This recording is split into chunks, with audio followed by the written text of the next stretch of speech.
Hello दोस्तों, की हाल चाल। तो आप आ चुके हैं हमारे चैनल टिकट पर, जहां हम आपको प्रोवाइड करते हैं important and different MCQs on various topics for your job exams, for your entrance exams and all school level exams. तो इस वीडियो में हम आपके लिए लेके हैं इम्पॉर्टेंट 50 एमसीक्यूज जो आप हमारे साथ सॉल्व करेंगे और उनका जो स्कोर है वो आप हमारे साथ शेयर ज़रूर करेंगे। उम्मीद है आपको ये एमसीक्यूज वीडियो जो है वो आपको बेनिफिशियल रहेगी और इस वीडियो को आप लाइक एंड शेयर ज़रूर कर दें। अगर अभी तक आपने हमारे चैनल को सब्सक्राइब नहीं किया तो प्लीज़ चैनल को सब्सक्राइब ज़रूर कर लें। इसी तरह की वीडियोज़ आपको कॉन्टीन्यूसली मिलती रहेगी। तो यहाँ हम देखने वाले हैं 50 एमसीक्यू साइंस के एक इम्पॉर्टेंट टॉपिक पे जिसका नाम है heredity and evolution. So biology का ये टॉपिक है और चलिए गुरु करते हैं शुरू। फर्स्ट क्वेश्चन हमारा यहां पे है, process of selecting individuals with the desired characters by man is called hybridization, reproduction, artificial selection या फिर नेचुरल सिलेक्शन। सो यहां पे जो राइट आंसर हो जाएगा दैट इज और आर्टिफिशियल सिलेक्शन। इसे कहा जाता है, इस प्रोसेस को कहा जाता है artificial selection. So C is the correct answer for this question. Next question हमारा सेकंड क्वेश्चन है, the number of pairs of sex chromosomes in the zygote of human being is 2, 3, 1, 4। कितने पेयर्स होते हैं chromosomes के zygote के अंदर? सो इसका correct answer हो जाएगा 1। So option C 1 is the right answer for second question. अगला क्वेश्चन है question number 3, a zygote which has an X chromosome inherited from father will develop into a girl, boy, either boy और girl. X chromosome does not influence the sex of a child. तो अगर father से हमें x chromosome मिलेगा zygote में, तो जो baby होगा वो क्या होगा? गर्ल होगा, बॉय होगा, दोनों में से हो सकता है कुछ भी, या फिर एक्स क्रोमोसोम जो है वो डिटर्मिन नहीं करता इस चीज को। सो इसका राइट आंसर हो जाएगा the baby will be a girl child. So right answer is option A, girl. A is the correct answer. Next question है question number 4, the theory of evolution of species by natural selection was given by Mendel, Darwin, Lamarck, Weismann. Evolution of species by natural selection की जो theory है ये किसके द्वारा दी गई थी? सो ये दी गई थी डार्विन के द्वारा। सो राइट आंसर हो जाएगा option B, Darwin. Next question, question number 5, which one of the following pairs are homologous organs? इनमें से होमोलोगस ऑर्गन्स का पेयर कौन सा है? सो यहां पे आप केयरफुली ऑप्शंस को देख लें। Four limbs of A bird, wings of a bat, wings of a bird, wings of butterfly, pectoral fins of fish, forelimbs of a horse, wings of bat, wings of cockroach। so right answer यहाँ पे हमारा हो जाएगा option A, forelimbs of bird and wings of bat, these are homologous organs। so option A is the correct answer। question number 6, a cross between a tall pea plant denoted by double T and a short pea plant denoted by small double t resulted in progenies that were all tall plants because tallness is a recessive trait, shortness is a dominant trait, height of pea plant is not governed by gene capital T or small t, tallness is the dominant trait। तो अगर एक toll एक short plant के बीच में हम cross करते हैं तो जो है रिजल्ट आता है वो सारे टॉल प्लांट हैं। तो इस किस कारण से ऐसा हो सकता है? सो ये हमारा हो सकता है बिकॉज शॉर्टनेस वाला जो ट्रेट है that is the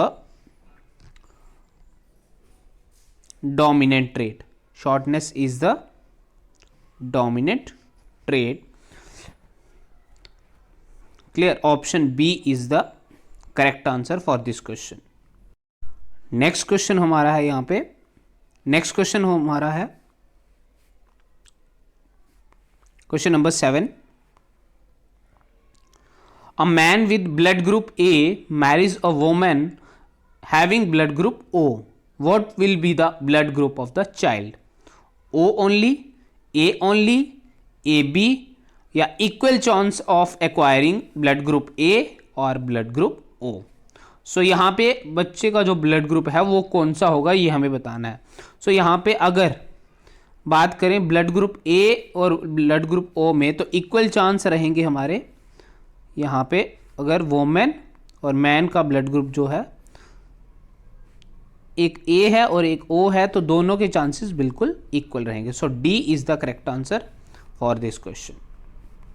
question number 8, what does the progeny of a tall plant with round seeds and a short plant with wrinkled seeds look like?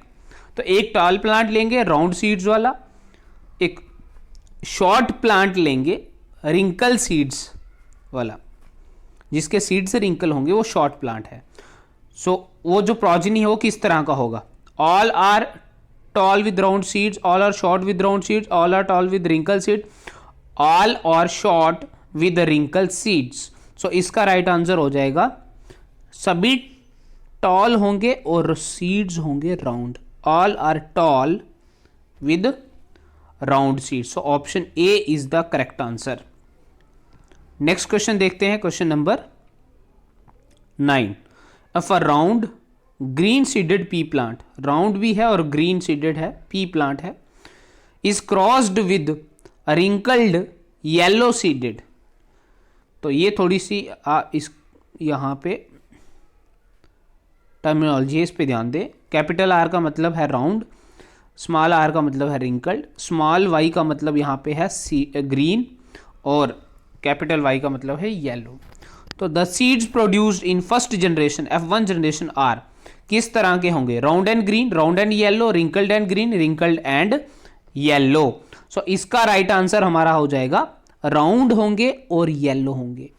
So round and yellow is the right option for this question. Round and yellow, option B is the correct answer.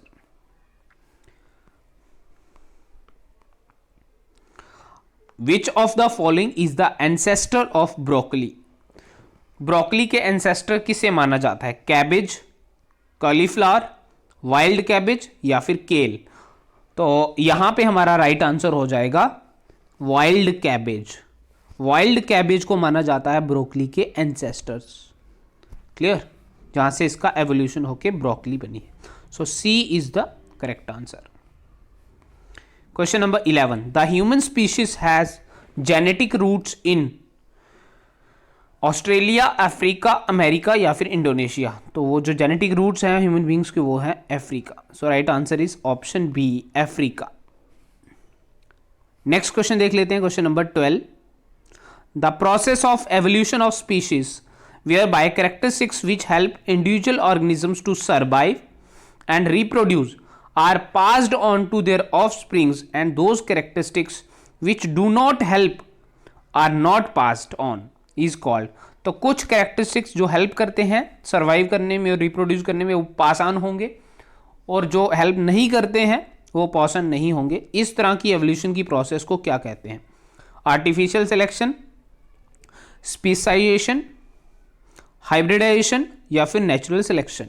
सो इस process को कहा जाता है natural selection. Natural selection, इस evolution को कहा जाता है नेचुरल, इस एवोल्यूशन के मेथड को नेचुरल सिलेक्शन कहा जाता है. Option D is the right answer. Question number 13, identify the two organisms which are no extinct and are studied from their fossils. तो कौन से ऐसे ऑर्गेनिजम्स हैं यहाँ पे दो जो एक्सटिंक्ट हो चुके हैं पूरी तरह से और उनको उनके फॉसिल से ही स्टडी किया जाता है? सो इसका राइट आंसर हमारा हो जाएगा डायनासोर एंड फिश, वो भी नाइटिया, नाइटिया fish and dinosaur. So right answer is option B here, dinosaur and fish, नाइटिया. अगला क्वेश्चन देखते हैं. Question number 14, which of the following characters can be acquired but not inherited? कौन ऐसे कैरेक्टर्स यहाँ पे बताना है हमें जो एक्वायर कर सकती है बॉडी, ये इनहेरिट नहीं हो सकते। सो इसका राइट आंसर हो जाएगा यहाँ पे, आप ऑप्शंस को देख लें। Size of the body, body का जो साइज है ये इनहेरिट नहीं हो सकता, ये एक्वायर किया जा सकता है। सो ऑप्शन, बाकी सब इनहेरिटेड है, तो size of the body is the right option. Question number 15, those organs which have different basic structure and have similar appearance and perform similar functions are called, ऐसे organs को क्या कहा जाता है? homologous organs, analogous organs, vestigial organs या फिर none of these। so इसका right answer हो जाएगा they are called vestigial organs। option C is the correct answer। देखते हैं नेक्स्ट क्वेश्चन, क्वेश्चन नंबर है 16। The remaps or impressions of dead animals or plants that lived in the remote past are known as extinct species, fossils, naturally selected species या फिर none of these। तो उन dead animals या plants के impression को क्या कहते हैं? So इन्हें कहा जाता है fossils। जो dead remains है they are called fossils। So option B is the correct answer। Question number 17, the process by which new species develop from the existing species is known as, ऐसी process जहां पे new species जो है वो existing species से ही develop होते हैं, उस प्रोसेस को क्या कहते हैं? Evolution, natural selection, artificial selection या स्पेसिएशन। सो राइट आंसर यहां पे हमारा हो जाएगा, स्पीशीज की डेवलपमेंट हो रही है तो speciation. Clear? Option D is the correct answer. Speciation is the correct answer. Which of the following is an example of genetic variation, इनमें से कौन सी जेनेटिक वेरिएशन की एग्जाम्पल है जिसमें जेनेटिकली कोई वेरिएशन हो रही है? सो ऑप्शंस को आप थोड़ा ध्यान से पढ़ लें। इसका करेक्ट आंसर हमारा हो जाएगा, जेनेटिक वेरिएशन की, दो बच्चे हैं और दोनों का डिफरेंट आई कलर है, तो two children having different eye colours, that is the genetic variation. Option D is the right answer. Question number 19, which of the following decides the sex of the child, कौन decide करता है कि जो बच्चा है, जो बेबी है, वो मेल होगा या फिर फीमेल होगा, मतलब बॉय होगा या गर्ल होगा? So male gamete sperm, female gamete ovum, both sperm and ovum या फिर मदर। सो इसका राइट आंसर हमारा हो जाएगा male gamete. Mail gamete sperm जो है उसमें ये डिसाइड होता है कि जो बेबी है वो क्या होगा। So option A is the right answer for this question. Next question number 20, in humans if gene B gives brown eyes, gene small b gives blue eyes, what will be the color of eyes of the person having combinations? First में दिया है capital and small B, second में दिया है capital B capital B. So उस human के eyes का colour, उस पर्सन की आईज का कलर क्या होगा, जिसमें पहले पार्ट में जिसका कॉम्बिनेशन ये है उसका कलर क्या होगा, और दूसरे में जिसका डबल बी है कैपिटल में उसका क्या होगा। सो दोनों में हमें देखना है। तो फर्स्ट वाले में हमारा हो जाएगा ब्राउन कलर, और सेकंड वाले में भी हमारा हो जाएगा ब्राउन कलर। कैपिटल वाला पार्ट हमें देखना होता है। So right answer is option C, brown and brown. First case में भी ब्राउन, सेकंड केस में भी brown. Question number 21, differences between organisms in a species are described as variation. Which of the following would you describe as continuous variation? Hair color, eye color, weight या फिर sex। तो इनमें से continuous variation की example कौन सी है? So right answer हो जाएगा weight। weight जो है वो continuous वेरी कर सकता है, तो continuous variation। Question number 22, what is the difference between genetic drift and change due to natural selection. Genetic drift और change due to natural selection में क्या डिफरेंस है? सो यहां पे जो डिफरेंस हमारा हो जाएगा वो हो जाएगा genetic drift does not involve competition between members of species. कि जेनेटिक ड्रिफ्ट जो होती है उसमें जो है कंपटीशन नहीं होता मेंबर्स ऑफ द स्पीशीज के बीच में, so that is called genetic drift. Option C is the correct answer. चलते हैं अगले क्वेश्चन पे। क्वेश्चन नंबर है 23। What concept was not included in Charles Darwin's theory of natural selection? तो जो चार्ल्स डार्विन ने थ्योरी दी थी नेचुरल सिलेक्शन की, उसमें क्या कॉन्सेप्ट, कौन सा कॉन्सेप्ट इनमें से जो नहीं इंक्लूडेड था? Struggle for existence, punctuated equilibrium, survival of the fittest, over production of offspring. So उसमें जो यहां पे नहीं इंक्लूडेड था वो था पंक्चुएटेड इक्विलिब्रियम का। सो राइट आंसर हो जाएगा हमारा ऑप्शन बी। बाकी सब उसमें गिवन थे, सेकंड वाला गिवन नहीं था। Question number 24। Human offsprings sex is determined. Human जो बच्चे होते हैं उनका सेक्स या जेंडर कौन डिटरमिन करता है, किसके क्रोमोसोम से होता है? Through father's sex chromosome, through mother's sex chromosome, by hormones या फिर bye enzymes.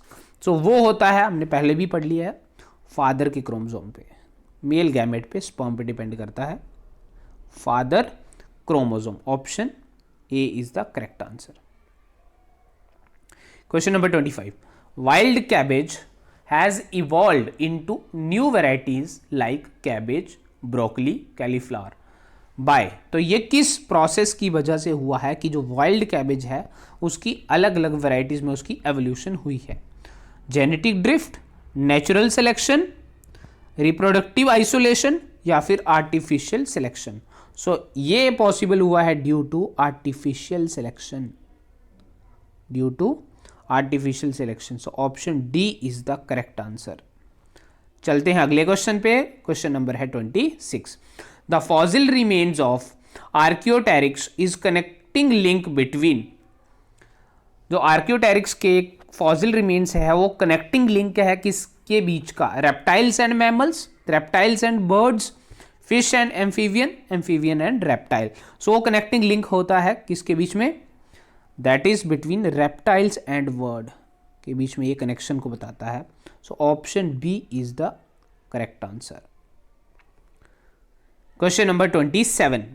The maleness of a child is determined by. जो बेबी है वो मेल होगा, ये किसके द्वारा डिटर्मिन या फिक्स होता है? X chromosome in the zygote, Y chromosome in the zygote, cytoplasm of the germ cell, sex is determined by chance, या फिर ये पॉसिबिलिटी का पे होता है?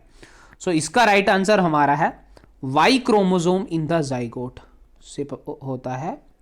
जाइगोट का अगर वाई क्रोमोसोम आएगा सो मेल चाइल्ड होगा। So option B is the correct answer for this question. Question number 28। Study of genes is called as.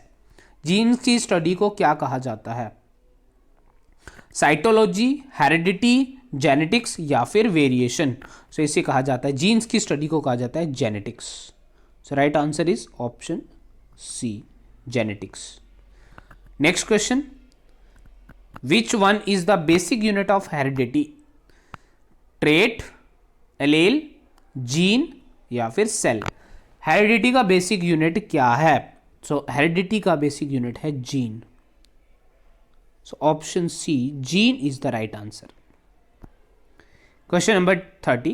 The characteristics which will express in offspring even in presence of recessive traits are called as.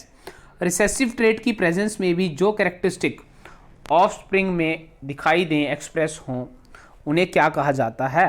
Inherited, वो कौन सी characteristics होती हैं? Inherited, dominant, genetical या फिर acquired? सो उन्हें हम कहते हैं dominant, dominant. So option B is the right answer. Question number 31, the characters which are suppressed due to the presence of dominant characters are called. ऐसे कैरेक्टर जो सप्रेस हो जाते हैं डोमिनेंट कैरेक्टर्स की वजह से, उन्हें क्या कहा जाता है? इनहेरिटेड कैरेक्टर्स, मतलब इनहेरिटेड, रिसेसिव, जेनेटिकल या फिर एक्वायर्ड। सो उन्हें हम कहते हैं रिसेसिव कैरेक्टर्स या फिर ट्रेड्स, रिसेसिव ट्रेड्स या recessive characters. Option B is the correct answer. Question number 32, transmission of characteristics from one generation to next generation is known as. Characteristics का एक जनरेशन से अगली जनरेशन को ट्रांसमिशन करना क्या कहलाता है? वेरिएशन, हेरिडिटी, जेनेटिक्स या फिर ट्रेड। तो इसे कहते हैं heredity. Transmission of characteristics is called heredity. So option B is the right answer for this question. चलते हैं अगले क्वेश्चन पे। क्वेश्चन नंबर है 33, Mendel selected dash plant for his experiment. Pea, mango, neem या फिर रोज। मेंडल ने कौन से प्लांट को अपने एक्सपेरिमेंट में कंसिडर किया था या ऑब्जर्वेशन में लिया था? तो उन्होंने लिए थे pea plant. So option A is the right answer. 34th question है, Mendel used dash characteristics of pea plant. कितनी कैरेक्टरिस्टिक्स पी प्लांट की उन्होंने ली थी? 6, 7, 8 या फिर 9। तो उन्होंने ली थी 7 कैरेक्टरिस्टिक्स ऑफ पी प्लांट। जैसे हाइट हो गया, कलर हो गया, स्टेम का कलर हो गया, फ्लावर की पोजीशन होगी, इस तरह की 7 कैरेक्टरिस्टिक्स का इस्तेमाल उन्होंने किया था। Clear? So 7 characteristics of pea plant Mendel के द्वारा ली गई थी। Option B is the right answer. Question number 35, the external characters of living organisms are called. Phenotype, genotype, genetic makeup या एलेल। तो external characters of living organism जो होते हैं, एक लिविंग ऑर्गेनिज्म के बाहरी जो कैरेक्टर्स हैं उन्हें हम क्या कहते हैं? So they are called as phenotype. They are called as phenotype. So option A is the correct answer. देखते हैं अगला question. Question number 36, the alternative form of a gene called as.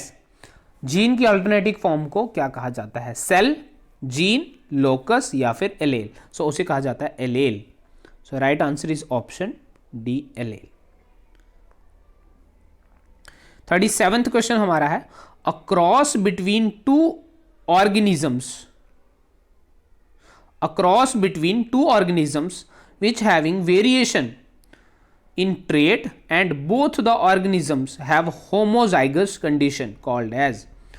एक ऐसे दो ऑर्गेनिज्म के बीच में हम क्रॉस कराएंगे जिसमें ट्रेट का वेरिएशन भी है और दोनों होमोजाइगस कंडीशन में है। ऐसे क्रॉस को क्या कहा जाता है? Monohybrid cross, dihybrid cross, single cross या फिर डबल क्रॉस। तो इसे कहा जाता है monohybrid cross. This is called as monohybrid cross. Option A is the right answer. Question number 38, the cross which involves two contrasting pairs in both the parents. ऐसे cross को क्या कहेंगे? Monohybrid cross, dihybrid cross, single cross या फिर double cross. सो ऐसे cross को हम कहेंगे dihybrid cross. So option A is the B is the correct answer, dihybrid cross. Question number 39, dash can be defined as a fluid connective tissue. Fluid connective tissue किसे कहा जाता है? Blood, cell, lymph या all of these. So इनमें से जो fluid connective tissue है वो कहा जाता है ब्लड को। So option A, blood is the right answer. Question number 40, blood is made up of two types of components such as dash and cells of blood. तो ब्लड के अंदर दो चीजें हैं, एक सेल है और दूसरा क्या है? सेल्स, टिश्यू, ब्लड प्लाज्मा या फिर RBC, red blood cells. So दूसरा कंपोनेंट है सेल के अलावा, that is blood plasma. So option C, blood plasma is the correct answer. चलते हैं अगले क्वेश्चन पे। क्वेश्चन नंबर है हमारा 41, which blood group is called as universal donor. Universal donor कौन से ब्लड ग्रुप को कहा जाता है जो सबको ब्लड डोनेट कर सकता है? ऐसा कौन सा ब्लड ग्रुप है? ए, बी, ए बी या फिर ओ। सो ये माना जाता है ब्लड ग्रुप ओ को, वो सबको अपना ब्लड डोनेट कर सकते हैं जिनका ब्लड ग्रुप ओ होगा। So option D is the correct answer. Question number 42 42 clear.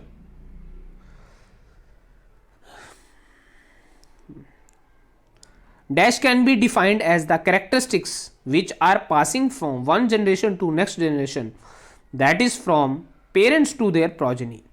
तो एक पेरेंट से अपने बच्चों को जब कैरेक्टरिस्टिक्स का ट्रांसफर या पास ऑन होता है तो इसे क्या कहा जाता है? ऐसे कैरेक्टरिस्टिक्स को कौन सी कैरेक्टरिस्टिक्स या कहा जाता है? एक्वायर्ड ट्रेड्स कहा जाता है, इनहेरिटेड ट्रेड्स कहा जाता है, ट्रेड कहा जाता है, या फिर एलील कहा जाता है।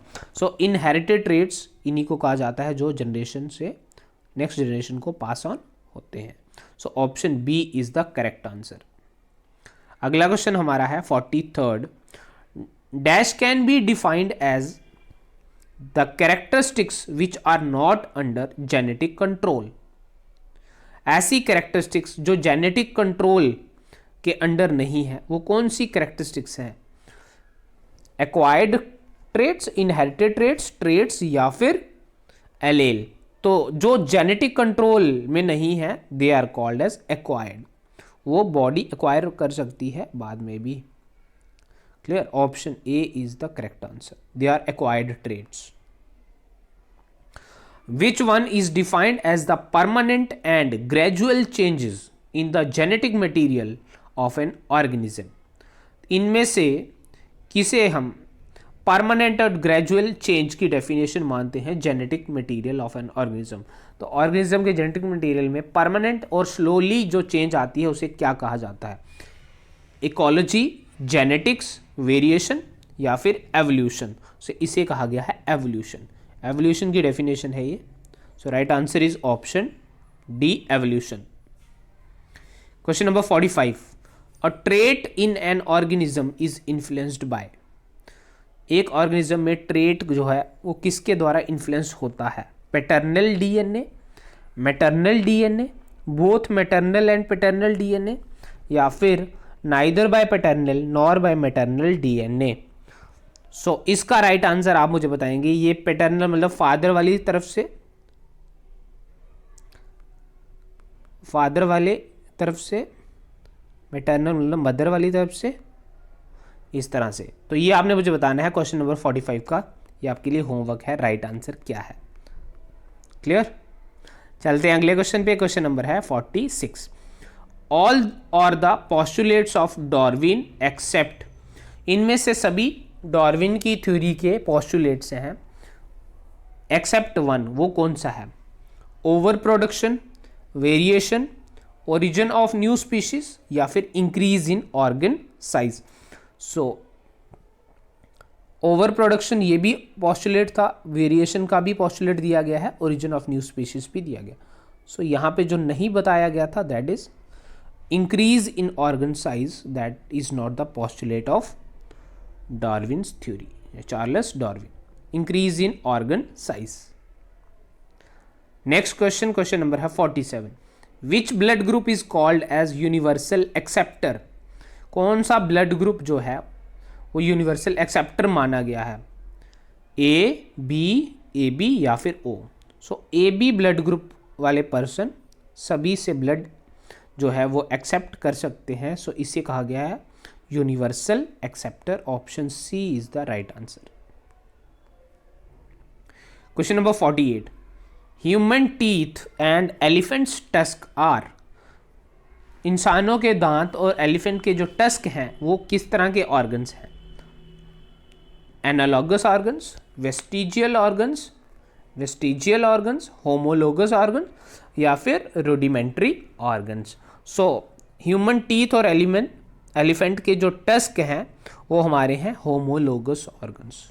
They are homologous organs. So option C is the right answer. Question number 49। Which of these is not a vestigial organ in human beings. इनमें से कौन सा ह्यूमन बींग्स के अंदर वेस्टिजियल ऑर्गन जो नहीं है? अपेंडिक्स, विजडम टूथ, वेस्टिजिएटिंग मेम्ब्रेन या फिर गॉल ब्लैडर। सो जो वेस्टिजियल ऑर्गन नहीं है वो हमें आइडेंटिफाई करना है, that is your gall bladder. Gall bladder जो है वो वेस्टिजियल ऑर्गन नहीं होता है। So option D is the correct answer. 50th and the last question of this video is DNA stands for, DNA की फुल फॉर्म क्या है? Deoxyribose nitric acid, detoxy nucleic acid, deoxyribose nucleic acid या deoxyribo nucleic acid. So इसका right answer है option D, deoxyribose nucleic acid. इस तरह का structure होता है डीएनए का। सो इसे डीएनए का मतलब है डीऑक्सीराइबो न्यूक्लिक एसिड। क्लियर? सो ये थे इस वीडियो के इंपॉर्टेंट 50 एमसीक्यूज। उम्मीद करता हूं आपको बेनिफिट हुआ होगा, आपने ये आंसर करने की कोशिश भी की होगी। कमेंट बॉक्स में स्कोर जरूर शेयर करें। अगली वीडियो में मिलते हैं, तब तक के लिए thank you, have a good time, जय हिंद।